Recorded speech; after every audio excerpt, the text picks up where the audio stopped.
প্রিয় বন্ধুরা, প্রীতি ও শুভেচ্ছা নেবেন। আমাদের বাংলাদেশের সেনাপ্রধান জেনারেল ওয়াকারুজ্জামান গতকাল রাওয়া ক্লাবে একটা খুব গুরুত্বপূর্ণ ভাষণ দিয়েছেন।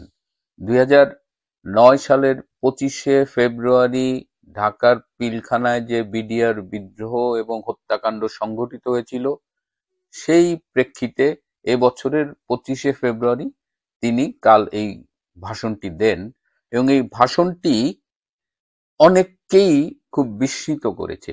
এই ভাষণ শুনে অনেকেই ভেবেছেন কি ব্যাপার, সেনাপ্রধান এভাবে একেবারে ইউটার্ন দিলেন।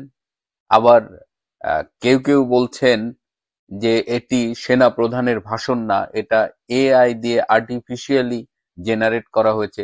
আবার প্রবাসী একজন সাবেক কর্মকর্তা তিনি হঠাৎ করে বলে ফেললেন যে জেনারেল ওয়াকার বিডিআর হত্যাকাণ্ডের সাথে জড়িত ছিল। তো এরকম একটা আলোচনা সমালোচনা তৈরি হয়েছে এই ভাষণটি নিয়ে। তো একটি কথা আমি শুরুতেই বলতে চাই যে জুলাই আগস্টে যে তৎকালীন সরকার বিরোধী যে ষড়যন্ত্রটি হয়েছিল, সেই ষড়যন্ত্রে জেনারেল ওয়াকারুজ্জামান জড়িত ছিলেন। এটি নিয়ে কারো মনে কোনো সন্দেহ থাকা উচিত না। এমনকি 4ঠা আগস্ট তিনি গণভবনে গিয়ে মাননীয় প্রধানমন্ত্রী শেখ হাসিনার সামনে বলেছিলেন যে he will control the situation, সবকিছু তিনি নিয়ন্ত্রণ করবেন এবং তার উপর রিলাই করতে বলেছিলেন। এবং 5 তারিখে তার পক্ষ থেকেই আন্দোলনকারীদের সিগন্যাল পাঠানো হয়েছিল টু মার্চ ফরওয়ার্ড। সো এই আন্দোলনে তিনি একদম শুরু থেকেই, মানে সেনাপ্রধান হবার পর থেকেই সে জড়িত ছিল। সো এবং তিনি 5ই আগস্ট জাতির উদ্দেশ্যে যে ভাষণটি দিয়েছিলেন, সেখানে তিনি বলেছিলেন যে দেশবাসীর জানমালের হেফাজত তিনি করবেন। হি টেরিবলি ফেইলড। এবং 32 নম্বর বঙ্গবন্ধুর বাড়ি পুড়িয়ে দেওয়া হয়েছিল। পরবর্তীতে 5ই ফেব্রুয়ারি বুলডোজার দিয়ে সেই বাড়ি একেবারে গুড়িয়ে দেওয়া হলো। এই দুটো ঘটনাই প্রমাণ করে যে তিনি কি মারাত্মকভাবে দায়িত্ব পালনে ব্যর্থ হয়েছেন। তিনি চেষ্টাও করেননি। শুধু এই দুটি ঐতিহাসিক স্থাপনার কথাই বলছি কেন, তিনি সারা দেশে যে অরাজকতা, যে আওয়ামী লীগ নিধন, আওয়ামী লীগের বিরুদ্ধে নির্যাতন, এসবের বিরুদ্ধে তার কোনো ভিজিবল অবস্থান আমরা দেখিনি। সংখ্যালঘু নির্যাতনে তার বাহিনীর তেমন কোনো অবস্থান দেখিনি, বরং চট্টগ্রামে ইসকন ফ্যামিলির উপরে যেভাবে তার বাহিনীর লোকজন অ্যাটাক করেছে, এগুলো কিন্তু সামাজিক যোগাযোগ মাধ্যমে আমরা ভিডিও দেখেছি।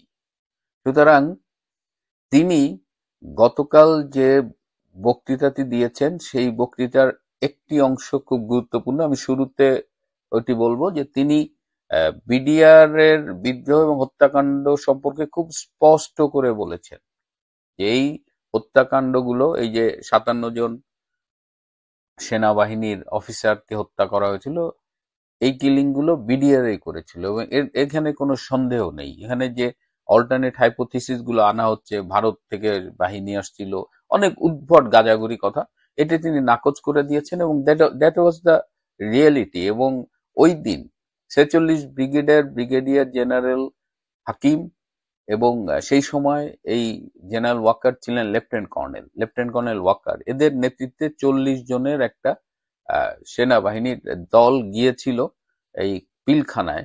যে যেতে মানে তাদের পাঠানো হয়েছিল পরিস্থিতি কি হচ্ছে, দরকার হলে তারা ভিতরে ঢুকবে, কিন্তু তারা যখন আগাচ্ছিল তখন পিলখানার ভেতর থেকে বিডিআররা তাদের উপর গুলি করেছিল এবং একজন স্পটে মারা গিয়েছিলেন এবং আরো বেশ কয়েকজন আহত হয়েছিল। তখন এই ব্রিগেডিয়ার হাকিম ডিসিশন নেয় যে তারা প্রসিড করবেন না, কারণ আপনারা জানেন যে বিডিআর এর কাছে ট্যাঙ্ক ছাড়া মোটামুটি সব ভারী অস্ত্র কিন্তু আছে।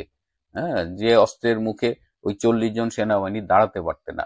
ওই দিন একই সময়ে এয়ারফোর্সের একটা হেলিকপ্টারও পিলখানার উপর দিয়ে টহল দিচ্ছিল এবং তখন নিচ থেকে বিডিআররা গুলি করেছিল এবং 4টা গুলি ওই হেলিকপ্টারে লেগেছিল, একটা তার অয়েল ট্যাঙ্কারে লেগেছিল এবং অনেক রিস্ক নিয়ে সেই হেলিকপ্টারটি রক্ষা পেয়েছিল। তো সেই রকম একটা জায়গায় জেনারেল ওয়াকার যখন বলেন, তখন তিনি দায়িত্ব নিয়েই বলেন এবং তিনি সত্যটাই বলেন। তো এই তার বক্তৃতার এই জায়গাটা আমি বলবো যে এটা একটা খুব ইম্পর্টেন্ট মেসেজ। কিন্তু এছাড়া তিনি যে বক্তৃতাগুলো দিয়েছেন, হ্যাঁ, সেখানে আমার কিছু কথা আছে। যেমন তিনি বলেছেন এই নিজেদের মধ্যে কামড়াকামড়ি না করতে, হানাহানি না করতে, সেই ক্ষেত্রে বাংলাদেশের স্বাধীনতা ও সার্বভৌমত্ব বিপন্ন হতে পারে। ভেরি ইম্পর্টেন্ট কথা বলেছেন তিনি। এখন আমি একটু বলতে চাই যে জেনারেল ওয়াকার এই সরকার উৎখাতের ষড়যন্ত্র থেকে শুরু করে পরবর্তীতে যা যা করেছেন, তিনি আসলে একসাথে অনেকগুলো নৌকোয় পা রেখেছিলেন।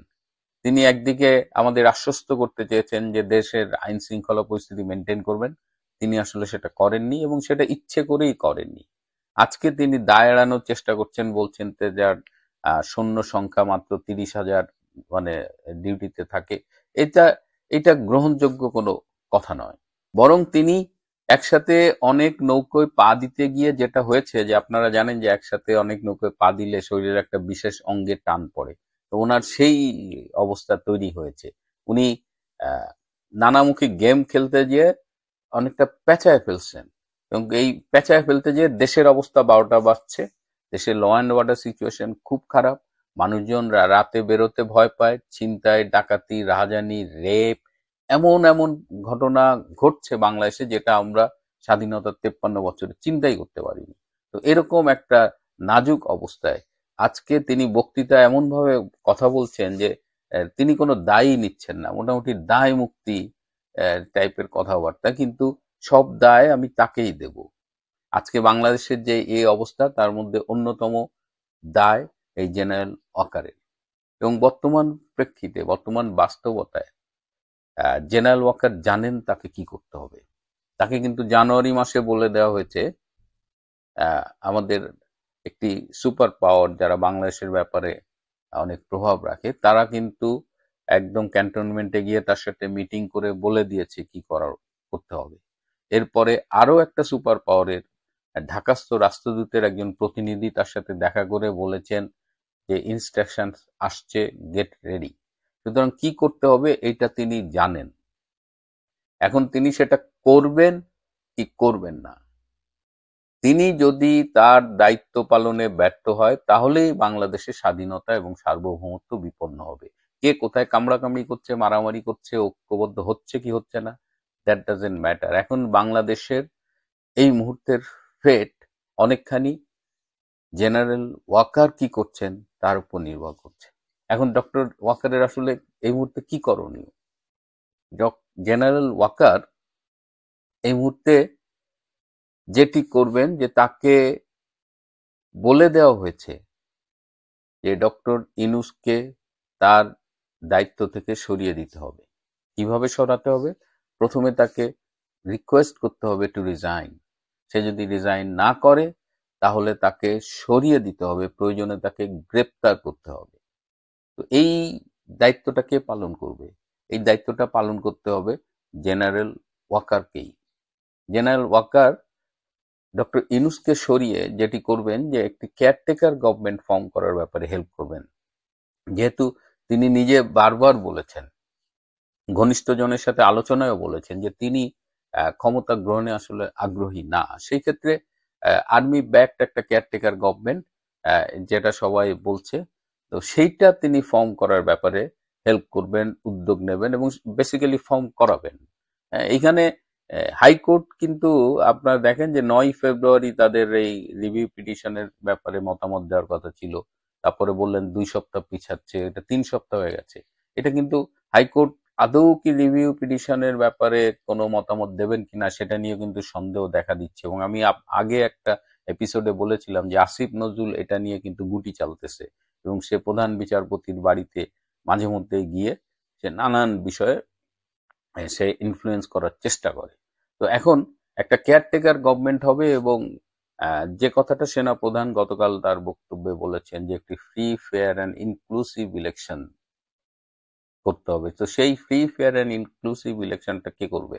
সেটা করবে ওই কেয়ারটেকার গভর্নমেন্ট। এখন মানে এটা মার্চ মাসের মধ্যেই করতে হবে এরকম একটা তাড়া আছে। বা তিনি মার্চ মাস রোজা বলে যে এপ্রিলে যাবেন কিনা সেটাও, যাই হোক, মানে অ্যাজ আর্লি অ্যাজ পসিবল এই ঘটনাগুলো ঘটাতে হবে। এখন তিনি এই কাজটা করবেন কিনা, তিনি যদি এই কাজটা না করে আবারও চেষ্টা করেন জামাত, বিএনপি, ডক্টর ইউনূস এদের নিয়ে একসাথে মিলে একটা ঘোট পাকাবেন, তাহলে হয়তো তাকেও সরিয়ে দেওয়া হবে। প্ল্যানের মধ্যে কিন্তু রিমুভাল অফ জেনারেল ওয়াকার এটাও একটা অপশন আছে। এবং সবশেষ যেটা মানে অপশন, যেটা আমরা কেউ চাই না, যেটা আমাদের কারো জন্য ভালো না, এবং যে ইঙ্গিতটা আপনি দিয়েছেন যে বাংলাদেশের স্বাধীনতা ও সার্বভৌমত্ব বিপন্ন হতে পারে, এবং সেটাও কিন্তু হলে আমি বলবো যে আপনার অক্ষমতার কারণেই, আপনার ব্যর্থতার কারণেই হবে। এবং সেক্ষেত্রে কোনো একটা বাইরের দেশ হয়তো বাংলাদেশকে আহ, আক্রমণ করতে পারে, সার্জিক্যাল অ্যাটাক করতে পারে, যেটা আমরা কেউ চাই না। কিন্তু আপনি আপনার সামনে যে অপশনগুলো দেওয়া আছে, এই অপশনগুলো বাস্তবায়নের দায়িত্ব আপনাকেই নিতে হবে, কারণ আর কেউ সেই পজিশনে নেই। So if you take the initiative, হ্যাঁ, তাহলে হয়তো রাষ্ট্রপতি এবং অন্যান্য মেকানিজম গুলো আপনার পক্ষে কাজ করবে। আর if you fail to do that, the last and worst option, যে বাংলাদেশ আসলেই অ্যাটাকড হবে, এবং বাংলাদেশ অ্যাটাকড হলে সেক্ষেত্রে আমাদের স্বাধীনতা সার্বভৌমত্ব বিপন্ন হবে বা কতটুকু হবে আমি ঠিক বলতে পারছি না বা বলতে চাইছি না, কিন্তু যাই ঘটুক সেটা আমাদের দেশের সবার জন্য খারাপ হবে, ক্ষতিকর হবে। অলরেডি দেশটা খুব খারাপ হয়ে গেছে, দেশটা একদম পাকিস্তানি জঙ্গিদের একটা বি টিম হয়ে গেছে।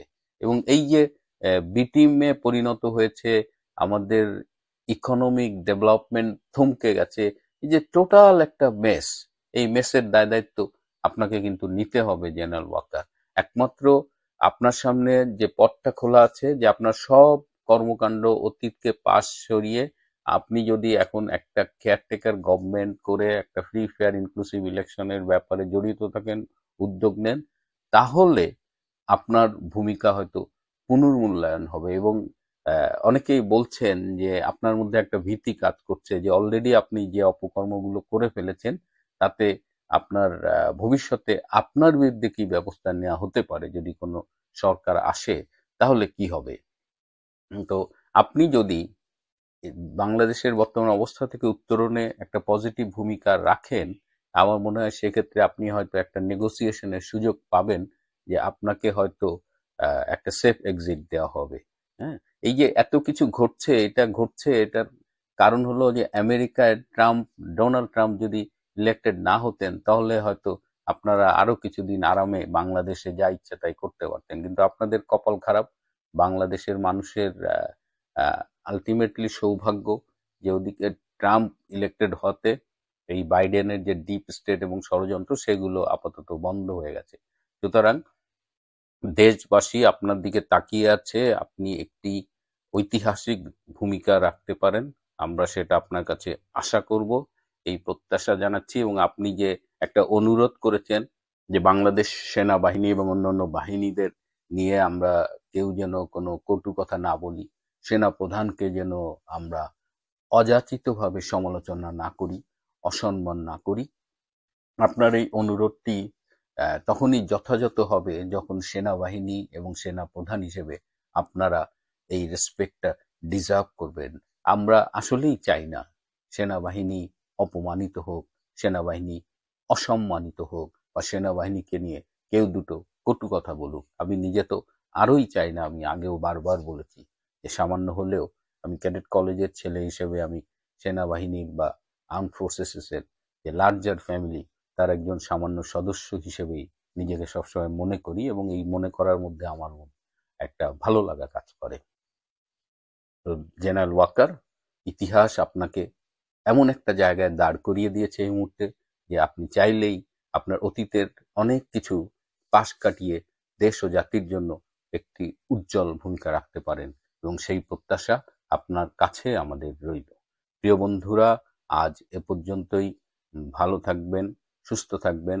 যারা আমার চ্যানেলটা সাবস্ক্রাইব করেনি তাদের কাছে অনুরোধ করব চ্যানেলটা একটু সাবস্ক্রাইব করবার জন্য। এবং একটা অদ্ভুত ব্যাপার ঘটছে যে আমার ভিডিওগুলোর রিচ যাতে কমে যায়, সেজন্য বাংলাদেশের ভেতর থেকে নানামুখী উদ্যোগ নেওয়া হচ্ছে। এই মুহূর্তে রিচ নিয়ে আমি কখনোই ভাবিনি, তারপরে আপনাদের কাছে অনুরোধ থাকবে যে এই কথাগুলো যদি আপনাদের ভালো লাগে তাহলে এটা আরো বেশি মানুষের মধ্যে ছড়িয়ে দিন। সবাই ভালো থাকবেন।